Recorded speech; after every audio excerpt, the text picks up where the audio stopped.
Jurídicos Maria Eunice Fontenelle Barreira Teixeira, da Procuradoria Regional do Trabalho da Primeira Região, sob o patrocínio da Escola Superior do Ministério Público da União, abordará ao longo deste primeiro dia os seguintes temas: o Ministério Público do Trabalho e os procedimentos de investigação, possibilidades e estratégias, técnicas de instrução no âmbito administrativo e judicial, a inteligência a serviço da investigação. Convidamos para compor a mesa, na qualidade de anfitrião, o excelentíssimo senhor Procurador-Chefe da Procuradoria Regional do Trabalho da Primeira Região, Dr. José Antônio Vieira de Freitas Filho.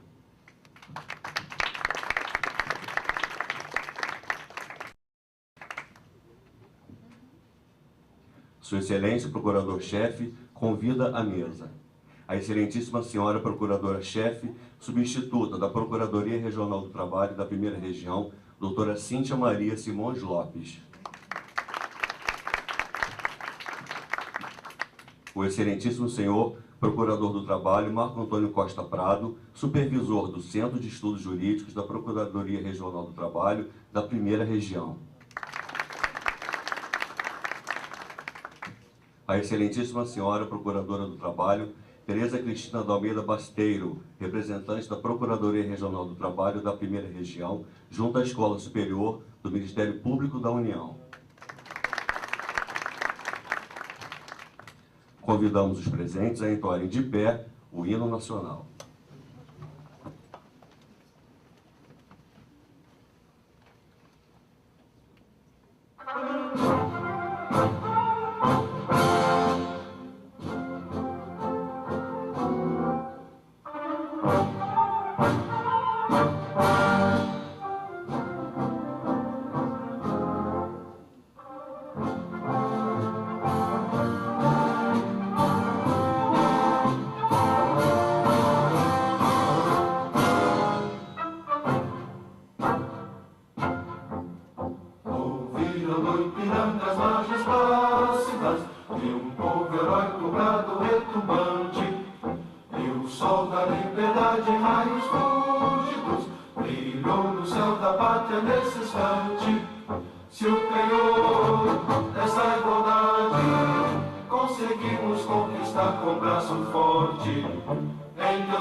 Mas serves a justiça clava forte,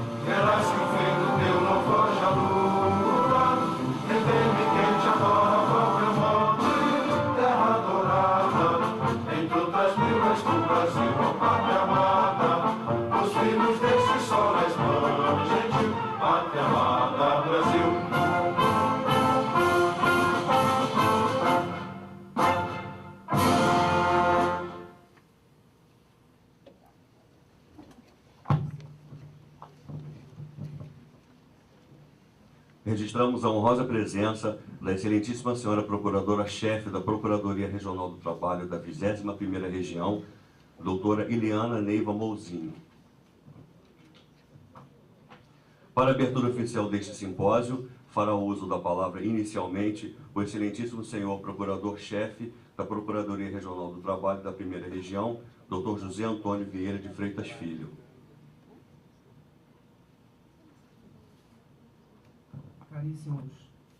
Caríssimos colegas do Ministério Público, demais autoridades, senhores servidores, representantes sindicais, estagiários, universitários, senhoras e senhores, como Procurador-Chefe da Procuradoria Regional do Trabalho da 1ª Região e representante do Ministério Público do Trabalho no Estado do Rio de Janeiro, é verdadeiramente uma honra recebê-los para mais um evento realizado sob a responsabilidade do nosso SEJUR, Centro de Estudos Jurídicos Maria Eunice Fontinelli Barreira Teixeira, em parceria e com o patrocínio da Escola Superior do Ministério Público da União.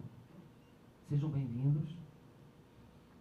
Eventos como este, e por isso são tão relevantes, servem à divulgação de nossas atividades, à interação institucional, bem como, e sobretudo, a troca de experiência, a transmissão e a assimilação de conhecimentos, fundamentais para a defesa eficiente do interesse público, o objetivo que, uma vez mais, nos impele à comunhão. Considerando a qualidade técnica e a autoridade intelectual dos ilustres painelistas e do eminente conferencista, é evidente que, especificamente sobre o objeto do simpósio, devo conservar o silêncio típico de quem repleto está da certeza de que é a sua vez de, com serenidade, desfrutar das delícias de poder ouvir. Além de me portar como anfitrião, não posso deixar, porém, de agradecer a Cíntia Maria Simões Lopes, Procuradora-Chefe Substituta, e a Tereza Cristina da Almeida Basteiro, nossa representante junto à Escola Superior do Ministério Público da União, por tudo. Aos integrantes do Centro de Estudos Jurídicos, por outra importante realização, Marco Antônio Costa Prado, o supervisor, e Carlos Augusto Sampaio Solar, a propósito, também coordenador da maior das unidades do Ministério Público do Trabalho no interior dos diversos estados do nosso país, a Procuradoria do Trabalho do município de Nova Iguaçu. Eu falo isso com muito orgulho, é a maior do país. 5 milhões de habitantes são atendidos pela Procuradoria do Trabalho no município de Nova Iguaçu. Procuradoria que alcança, inclusive, minha terra natal, Duque de Caxias. Vale-me do ensejo para publicamente cumprimentar Heloísa Ingersoll Sá pelo expressivo tempo em que as atividades do centro se dedicou e também para anunciar que, substituindo-a, passará nele atuar como representante da Coordenadoria da Defesa de Interesses Coletivos, Carlos Eduardo Brizola, a quem desejo sucesso. Agradeço também, e muito especialmente, a Marco Antônio Servidanes da Mata, coordenador da Procuradoria do Trabalho no município de Volta Redonda, pela proposição do tema do simpósio e pelo auxílio que prestou ao SEJUR na posterior definição de sua compleição. Nada obstante, àquela altura, encarregado estivesse da tarefa hercúlea de tutelar, em muitos momentos sozinho mesmo, os interesses dos trabalhadores da região do Aço. Assisto Tiago de Medeiros Neto, que proferirá a conferência de abertura.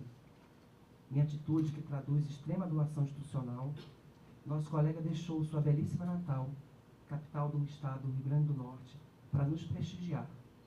E, engrandecendo-nos ainda mais, se fez acompanhar pela Procuradora-Chefe da Procuradoria Regional do Trabalho da 21ª Região, Ileana Neiva Mouzinho, oriunda, como eu, do 6º concurso. De um registro afetivo não me furtarei, crendo, é claro, que ninguém só por isso dedicar-se-á a pouco discreta tarefa de tentar descobrir a nossa idade. Em 25 de junho de 97, tomamos posse. São quase 12 anos. E, nada obstante, parece que foi ontem que, às vésperas de uma aflitiva prova oral em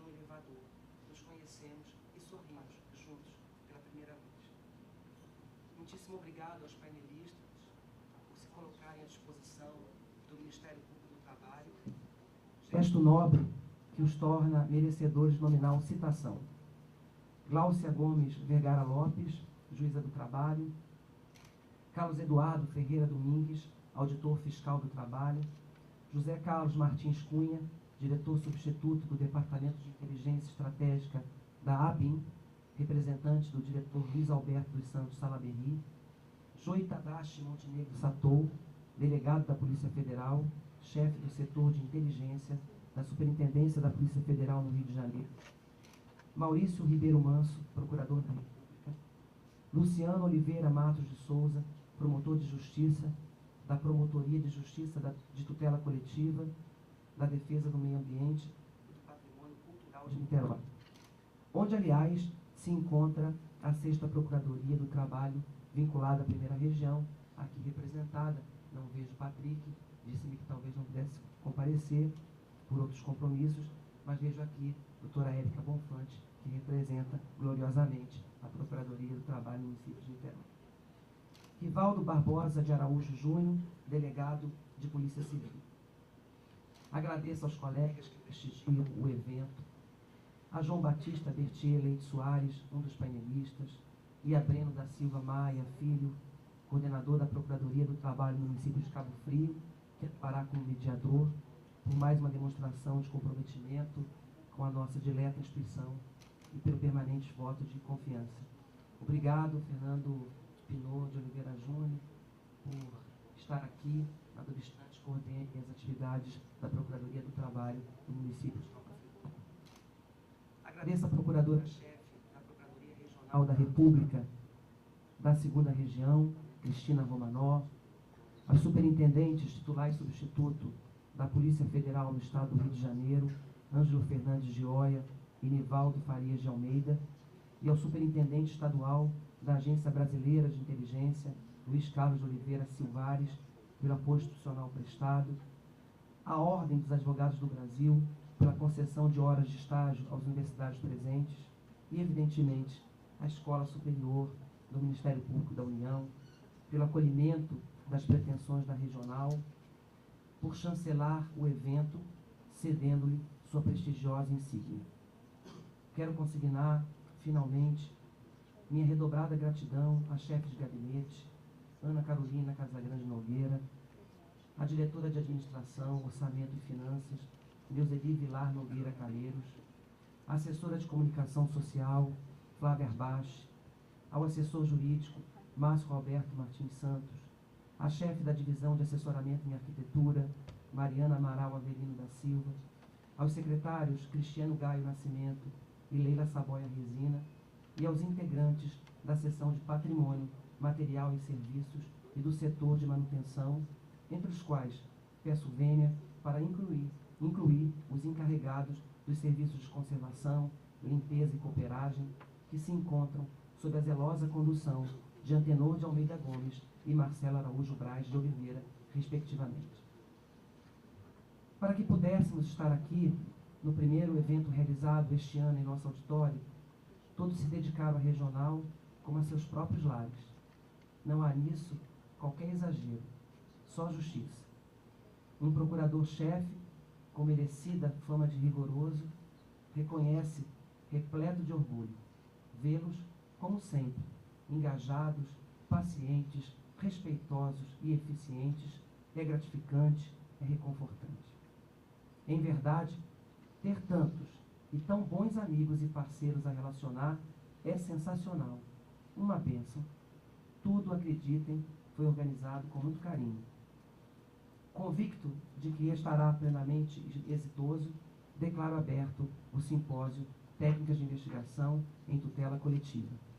Convido os integrantes da mesa, à exceção do supervisor do Centro de Estudos Jurídicos, Marco Antônio Costa Prado, para que comigo retornem a seus assentos originários e possamos dar início à conferência do Ministério Público do Trabalho e os procedimentos de investigação, possibilidades e estratégias. Antes, porém, peço desde logo desculpas, porque, em cumprimento a um dever, terei que me ausentar a partir das 13 horas para representar o Ministério Público do Trabalho perante o Pleno do Tribunal Regional do Trabalho da 1ª Região. Retornarei, todavia, tão logo a sessão, destinada à possível aprovação de 4 súmulas, seja encerrada. Muitíssimo obrigado.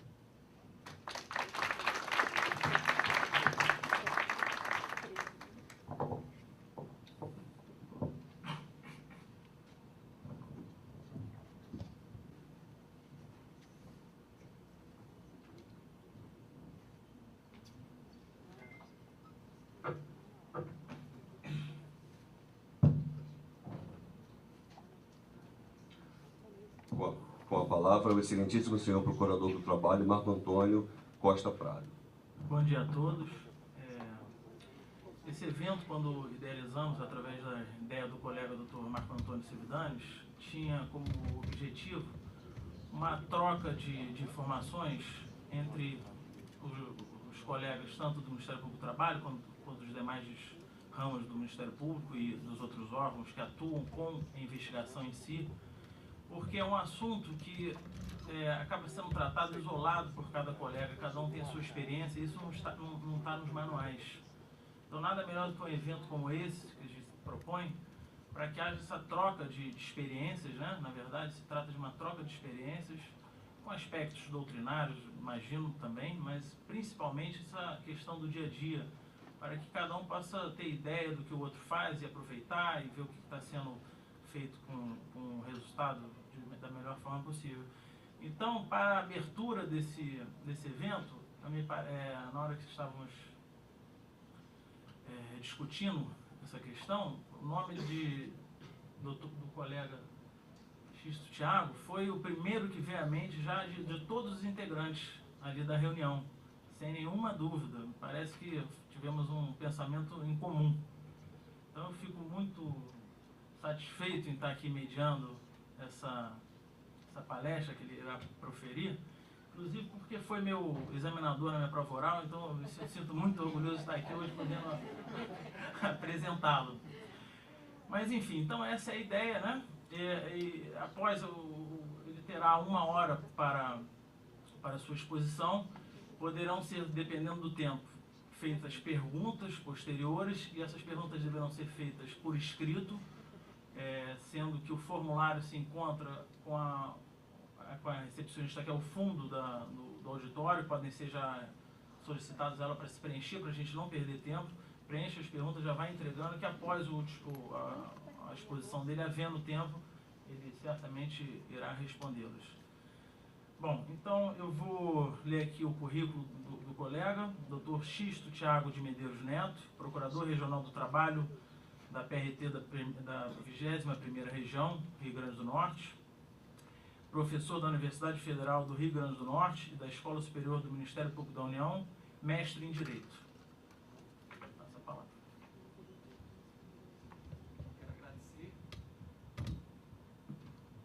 Quero agradecer primeiramente ao meu colega Marco. É meio suspeito, né, para falar, porque a nota dele foi muito boa na prova oral, mas cumprimentá-lo e também nas pessoas dos colegas, Antônio, Tereza, todos os demais colegas e amigos. Troca o microfone, por que não chamá-los de amigos? Fico honrado, eu que fico honrado em estar aqui. É sempre bom voltar ao Rio de Janeiro e, melhor ainda, para compartilhar com vocês algumas reflexões que não são apenas minhas, mas são reflexões que, ao tratar sobre investigação no âmbito dos nossos procedimentos e os rumos, as expectativas, as deficiências, né, as estratégias que devemos ter, diz respeito a acho que há um sentimento hoje de Ministério Público como órgão promotor de justiça, como órgão agente, né, que age numa área extremamente complexa e que a cada vez mais tem se ampliado e tornado ainda mais difícil essa tarefa. Então, quero dizer, nesse momento inicial, da alegria de estar aqui, e estar no Rio de Janeiro é sempre bom. Eu diria que é o segundo Rio que passou e passa em minha vida, né? Eu tenho o meu Rio Grande do Norte e o Rio de Janeiro, a minha família é dividida, e são rios de chegadas e partidas, de alegrias e tristezas, muito mais de alegrias no caso.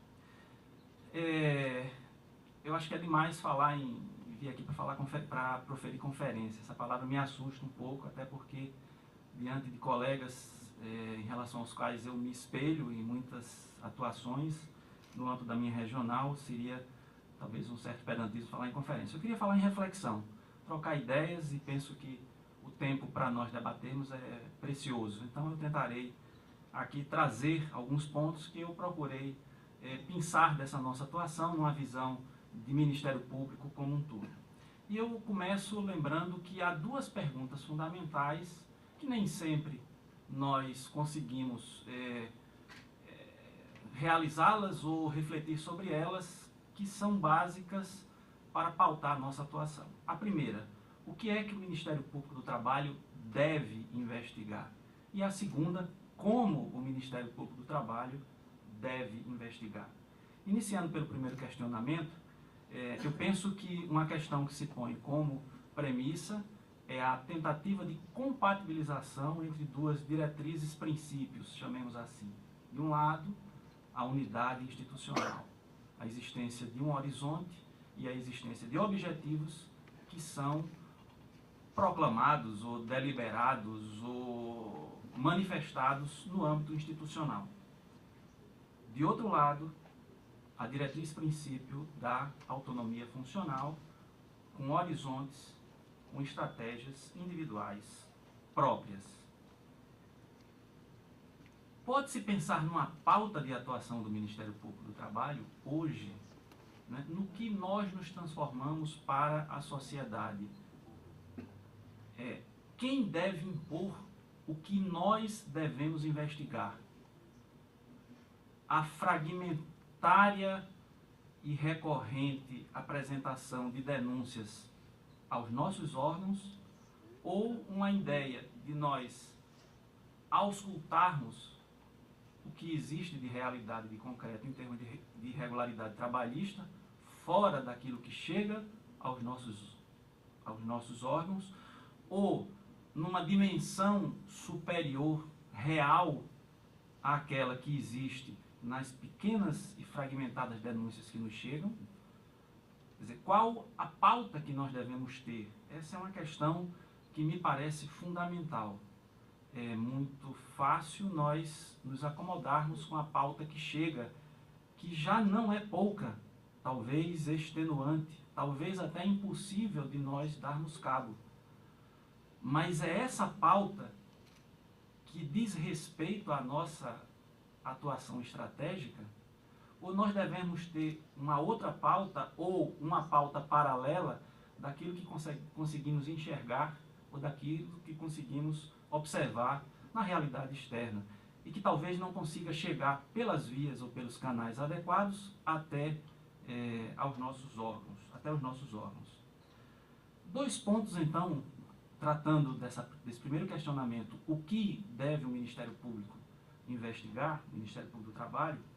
Eu lembro de que recentemente o nosso Conselho Superior editou um precedente, de número 17, que flexibilizou, no âmbito da nossa atuação, a possibilidade de nós descartarmos algumas situações que em tese seriam da nossa atribuição, mas que em razão de uma priorização ou de uma necessidade de atuação mais abrangente ou mais efetiva, nos foi facultada a opção nesse sentido. O precedente número 17 do Conselho é aquele que diz que, no caso de direitos individuais homogêneos, quando a repercussão social da lesão não for significativamente suficiente para caracterizar uma conduta passível de nossa atuação, ou quando essa irregularidade apontada não tenha um sentido de conveniência social para a atuação, nós podemos descartá-lo. É isso que diz o precedente 17. Acontece que há, evidentemente, uma dificuldade, porque o precedente 17 lida com conceitos abertos e indeterminados, né? Na linguagem do direito constitucional, seriam aspectos porosos, conceituais, né? O que efetivamente é da conveniência social da Procuradoria do trabalho do município, né, de Nova Iguaçu, pode não ser da conveniência social da Procuradoria do Trabalho da capital, e assim nós podemos extrair exemplos de locais, né, cuja realidade social, cuja demanda social e cujas condições socioeconômicas e políticas sejam diferenciadas. Mas, de qualquer maneira, essa é uma sinalização, penso eu, positiva. Não só porque outorga a nós, membros do Ministério Público do Trabalho, a possibilidade de um juízo de valor, né, racional, equilibrado, proporcional, sobre o que é mais importante ou mais prioritário num dado momento, num dado local, mas também porque nos livra, de certa maneira, de uma carga de responsabilidade perante os órgãos, né, superiores da nossa instituição, que cuidam, né, de homologar ou não eventuais arquivamentos, né. As nossas atuações ficam sob o crivo nessa área. Muito bem, um outro aspecto é que a realidade mostra que a identidade do Ministério Público, cujas digitais, à época que eu ingressei na instituição, há quase 16 anos, não existiam.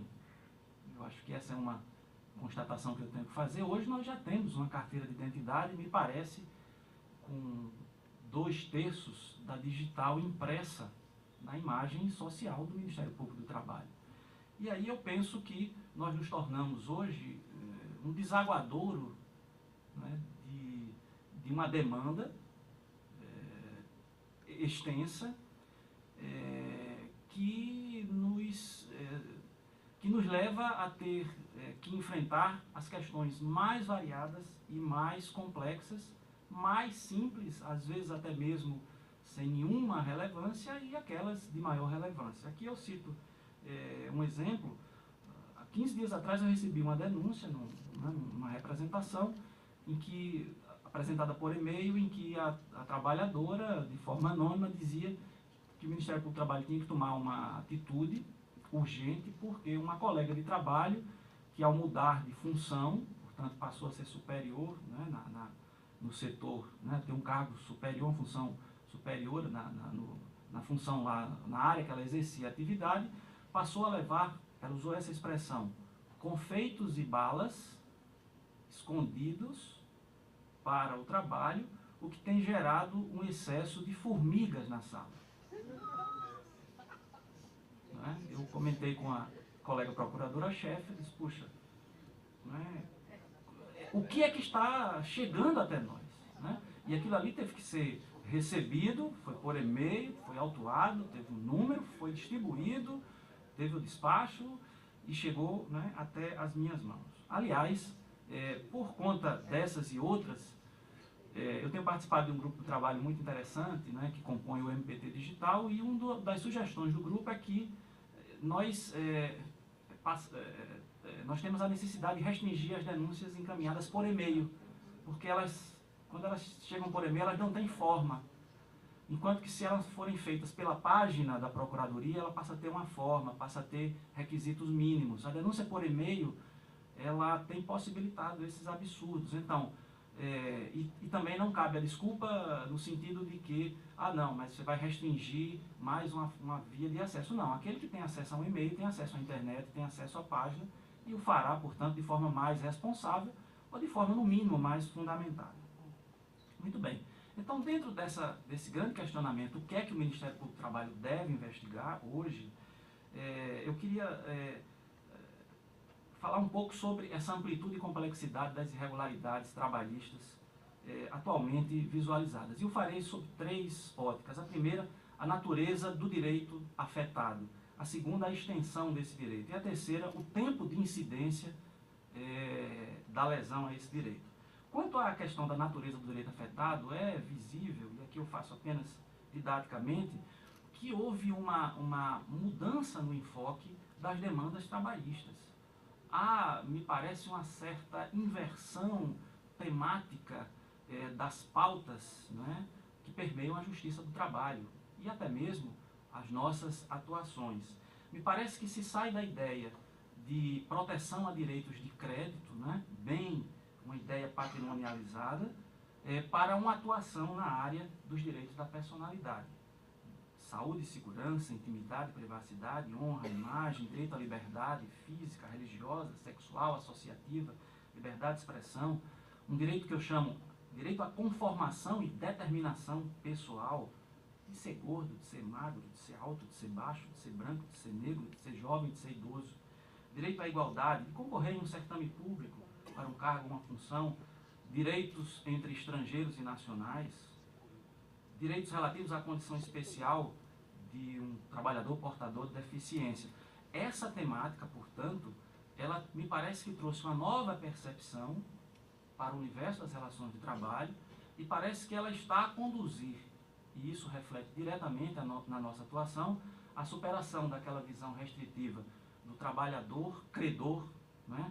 A concepção patrimonialista, né? Que se baseava na premissa meramente contratual do antigo contrato de locação de serviços, né? Bem civilista, bem individualista, né? Bem dogmático, do trabalhador credor, que tinha direito à contraprestação, portanto, a um crédito relativo ao contrato, superando-se essa visão para uma nova visão, me parece uma visão integral do trabalhador como ser humano, uma concepção humanista e social que se baseia na premissa da dignidade humana e que vai levar ao reconhecimento, né, de algumas verdades. A primeira, há direitos que decorrem não apenas e necessariamente do contrato laboral, seja ele tácito ou formal, ou mesmo das normas de proteção ao trabalho, mas há direitos que vão decorrer da inafastável e determinante condição humana do trabalhador. Eu os chamo de direitos de inerência humana, que precedem ao contrato, que são indisponíveis, que são inegociáveis, que por isso mesmo condicionam a conduta das partes, do trabalhador de um lado, que não pode deles dispor, e de outro lado do empregador, que não pode deles descuidar ou violá-los. Há então uma ênfase no que hoje a doutrina do direito constitucional chama de eficácia horizontal dos direitos fundamentais nas relações privadas. Esse é um ponto que eu acho que deve marcar e demarcar a nossa atuação. Vamos atuar principalmente em questões de direitos de crédito ou vamos, né, focar nossa atuação principalmente nos direitos de personalidade do trabalhador ser humano? E isso vai nos conduzir também a outros, eu não diria problemas, mas desafios, como o exemplo que eu posso citar. Determinada conduta de um empregador, formalmente pautada nos limites estabelecidos pela lei, mas que, em razão dos seus efeitos no dia a dia do trabalhador, causam violação a um direito de personalidade, como, por exemplo, a saúde. Nós estamos enfrentando agora no Rio Grande do Norte uma ação, vamos dizer, estratégica, voltada para os supermercados, né, os grandes grupos, as grandes redes de supermercados. Uma questão muito simples. Se descobriu que a rotina de trabalho imposta aos caixas dos supermercados, não obstante não desbordar do que seriam os limites legais, 2 horas extras, essas rotinas causam danos efetivos, concretos à saúde dos trabalhadores.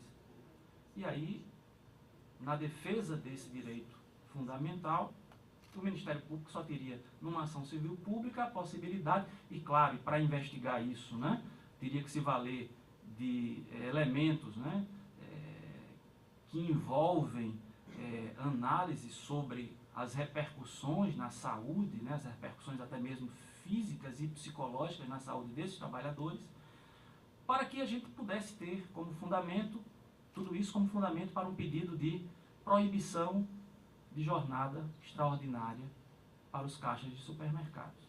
E a pergunta que as empresas fazem é: onde é que está essa proibição na lei?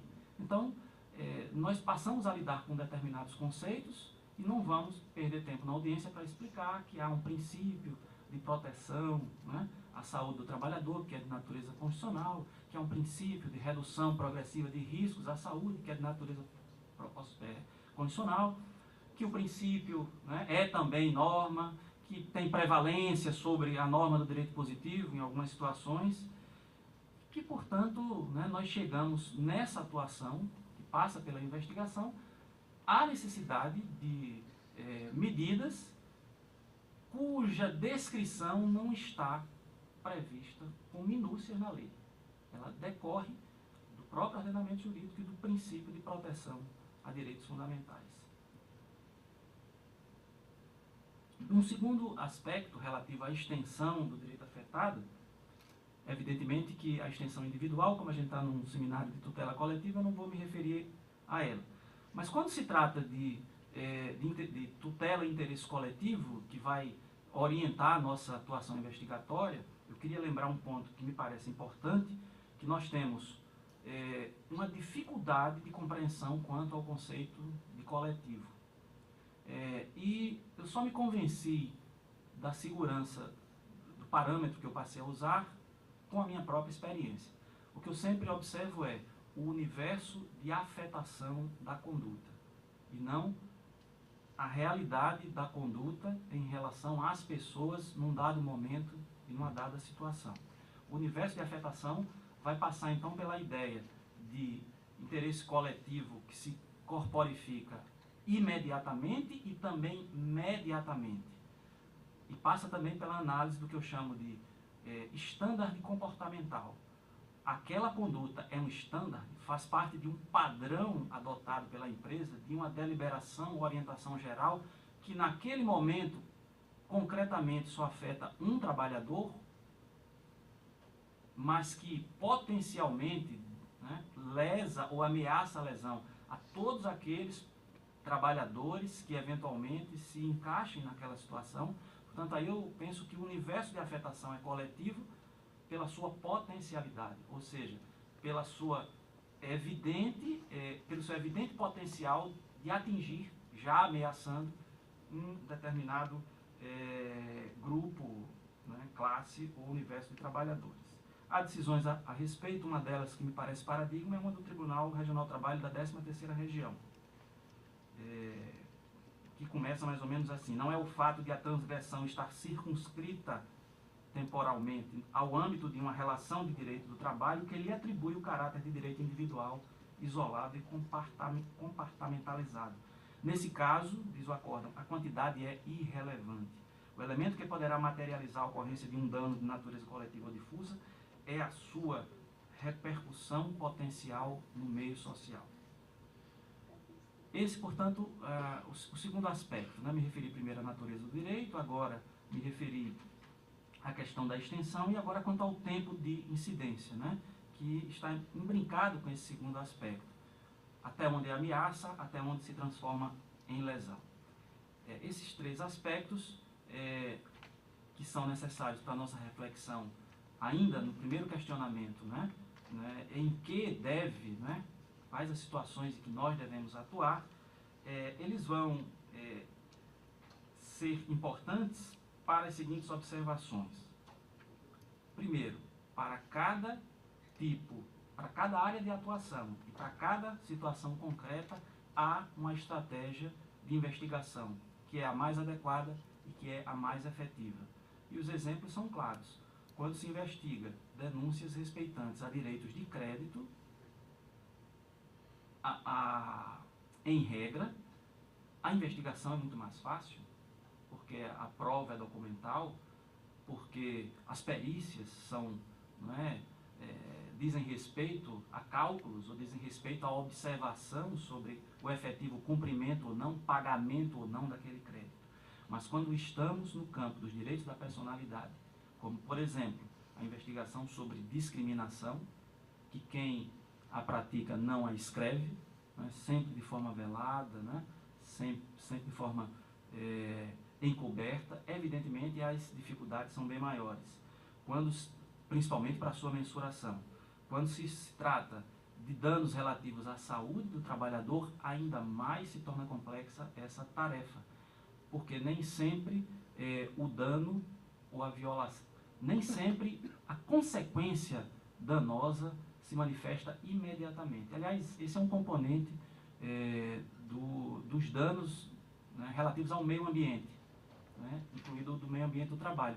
É que nem sempre num dado momento nós temos as manifestações negativas à saúde dos trabalhadores, né? Há doenças que se manifestam com um tempo, né, mínimo, né, em decorrência da postura, em decorrência da inalação de substâncias ou do uso, não é, de substâncias impróprias.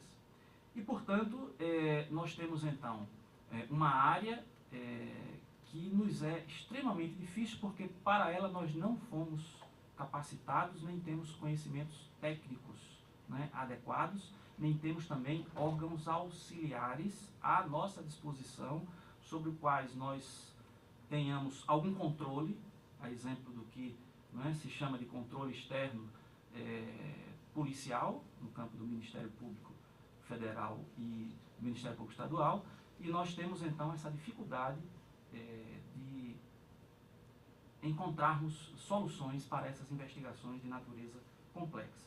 É evidente que cada vez mais há uma tendência em termos determinados modelos, né, ou manuais, ou orientações gerais em áreas que são mais específicas.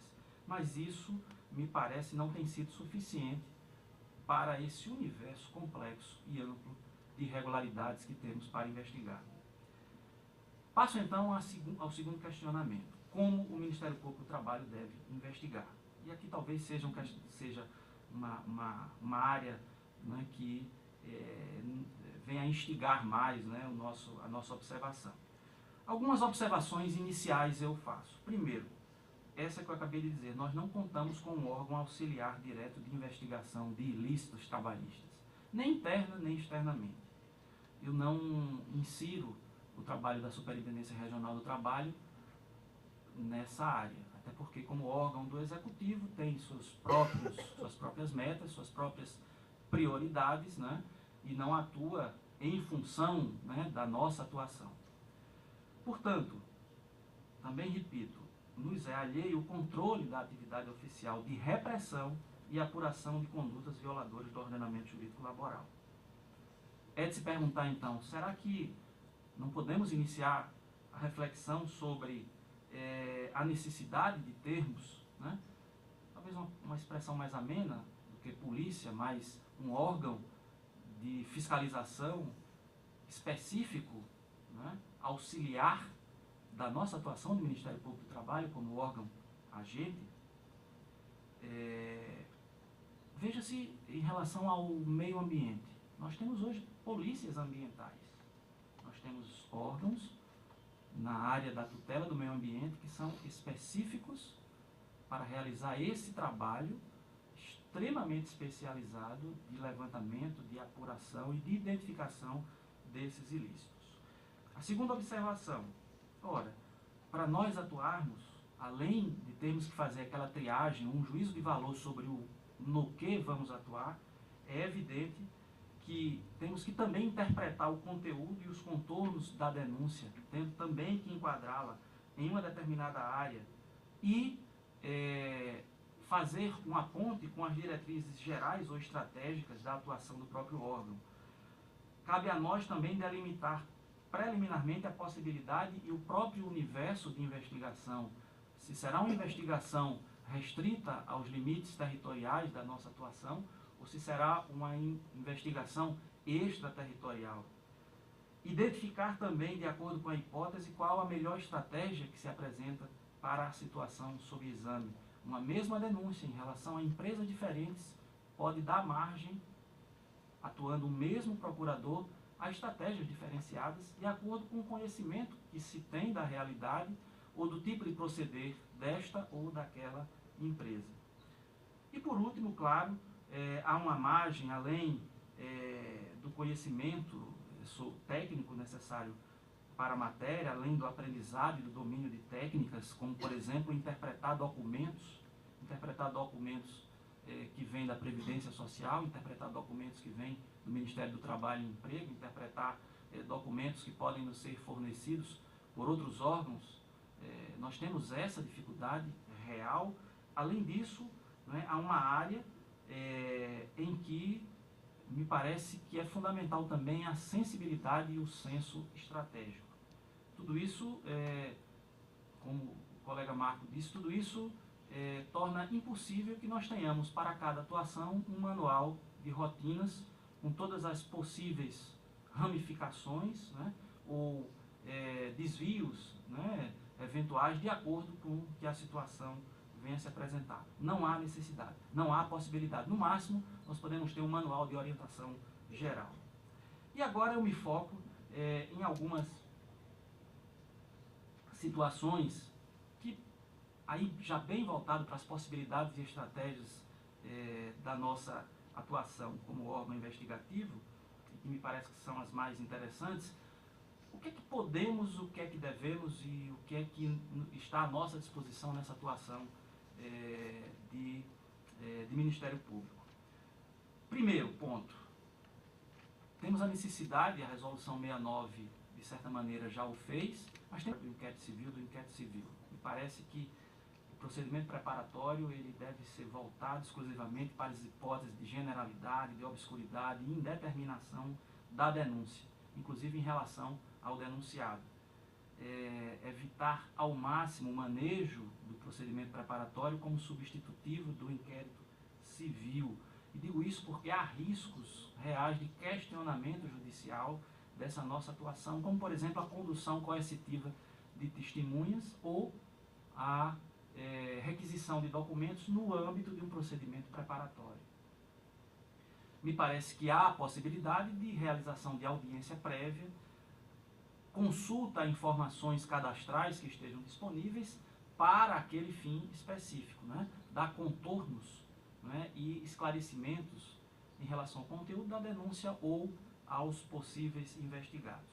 Um segundo ponto é o reconhecimento da liberdade do membro do Ministério Público do Trabalho na formação do que eu chamo do ITER procedimental ou do ITER investigatório.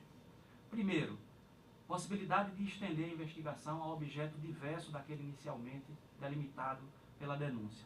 Esse é um aspecto que a Resolução 69 do nosso Conselho, de 2007, cuidou de tratar no artigo 4º, parágrafo único. É possível que iniciemos uma investigação com tal objeto e, ao longo da investigação, desprezemos aquele objeto, nos encaminhemos para um outro objeto ou encontremos 4, 5 outros objetos. A resolução nos dá a seguinte possibilidade: ou aditamos a portaria do inquérito para abarcar o todo, ou, dependendo da situação, podemos promover, e, claro, da estratégia de investigação, podemos promover o desmembramento dessas denúncias para novos procedimentos.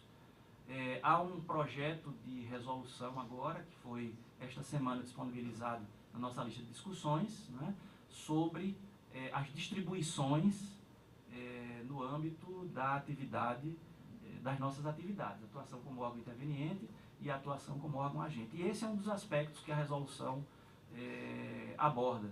Eu, inclusive, pretendo encaminhar algumas observações que ontem, coincidentemente no voo, juntamente com a colega Ileana, né, vimos traçando, e uma delas é: o desmembramento pode ser determinado pelo procurador oficiante, mas a decisão sobre se o desmembramento implica em compensação não deve ficar a seu cargo, para se evitar, por exemplo, o desmembramento em 50, 60 procedimentos, com a reserva de mercado investigatório, não é, e a compensação com outros procedimentos. Acho que quanto mais objetivo e quanto mais claro, melhor. Então essa é uma das sugestões que me parece uma omissão nessa portaria.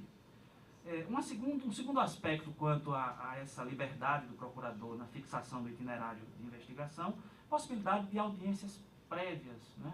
Audiências de coleta de elementos específicos, depoimento isolado de testemunhas e terceiros, né?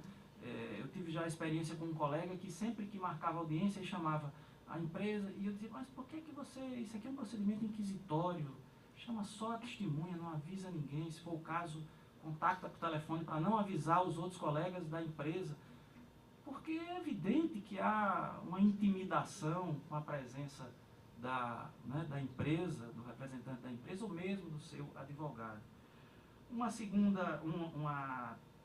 quarta, né, situação, e essa eu só vim me aperceber dela há pouco tempo, é a importância do que eu chamo de despacho circunstanciado.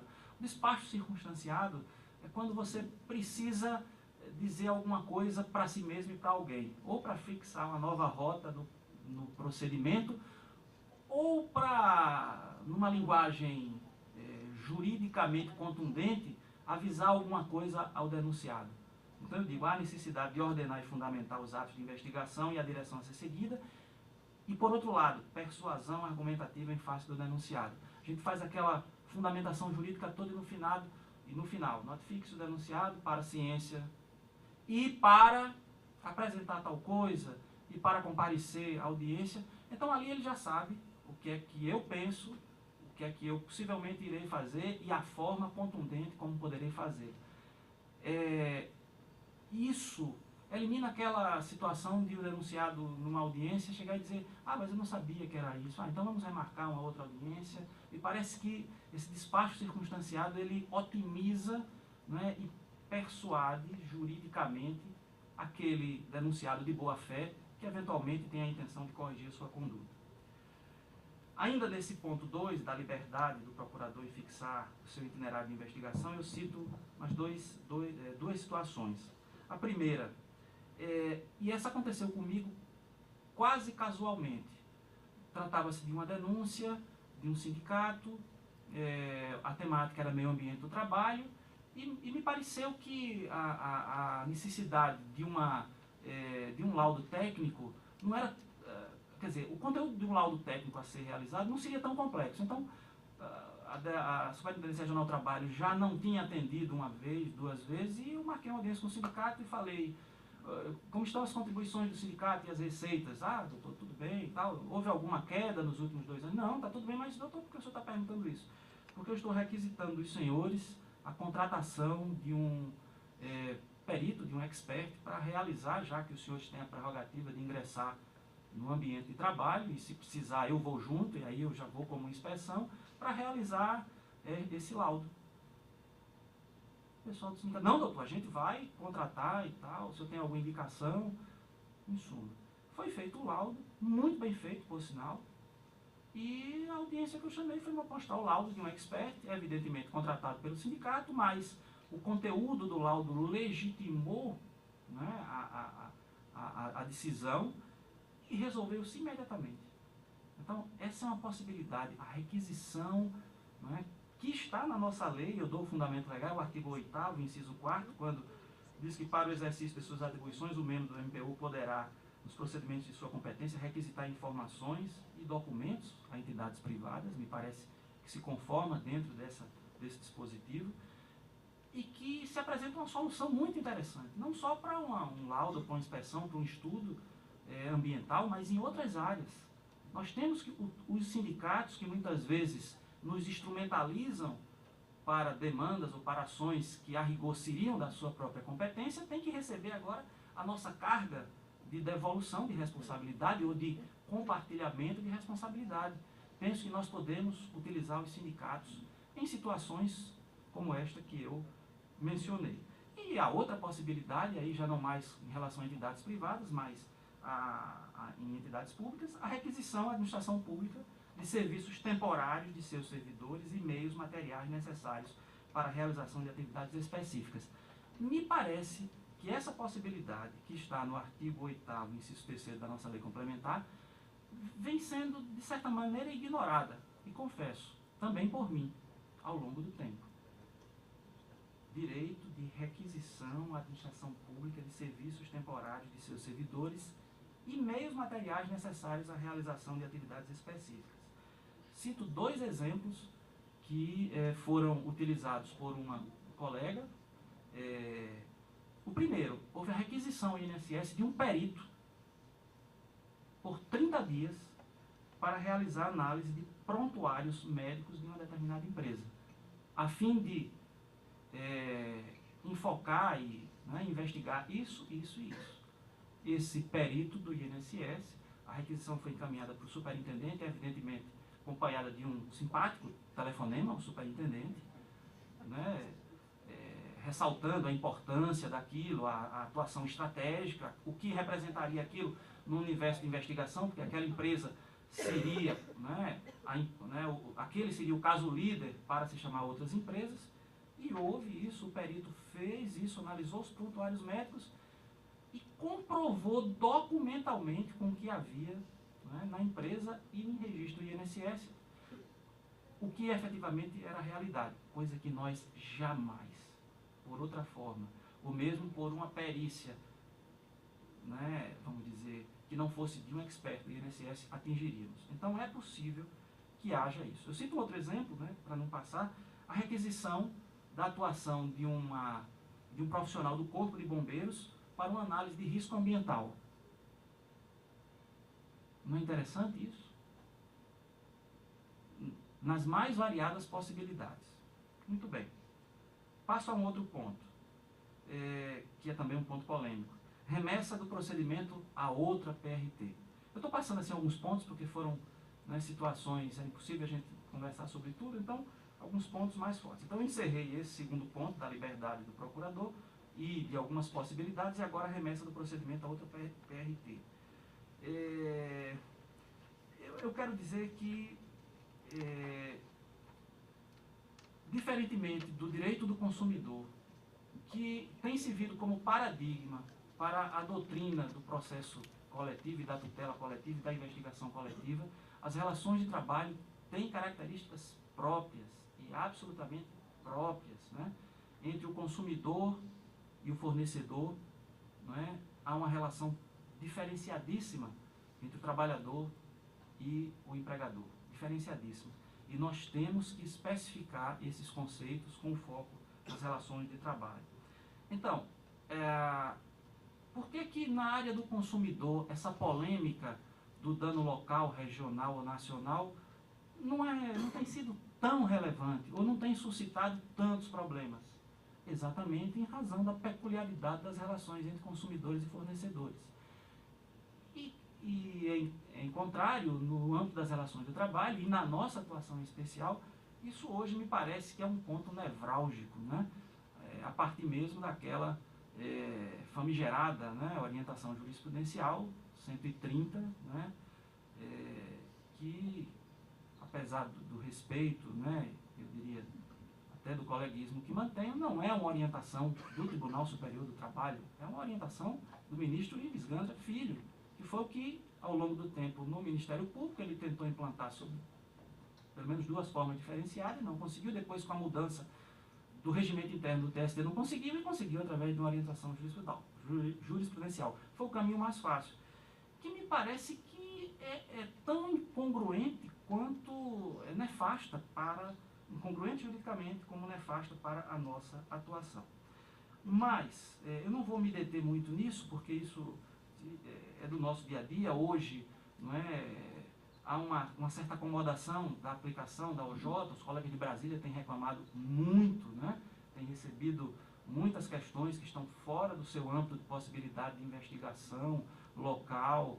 E o que nós temos, né, eu acho assim, o compromisso que nós temos é, primeiro, não tomar como premissa a suprarregionalidade do dano ou o seu dano de natureza nacional. Apurar, primeiro, né, instruir, né, e após isso, né, e somente depois disso, se conveniente e oportuno, e desde que não represente prejuízo, é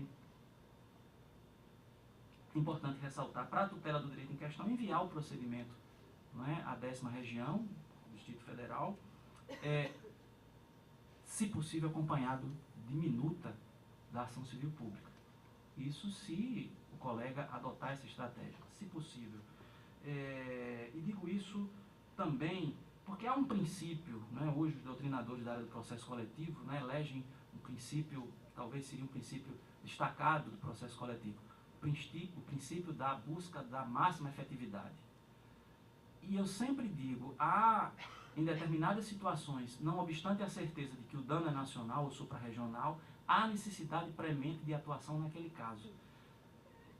É meio uma atuação, sim, de advogado, parte parcial. Eu preciso tutelar isso aqui, mesmo que amanhã o juiz diga que não vai julgar.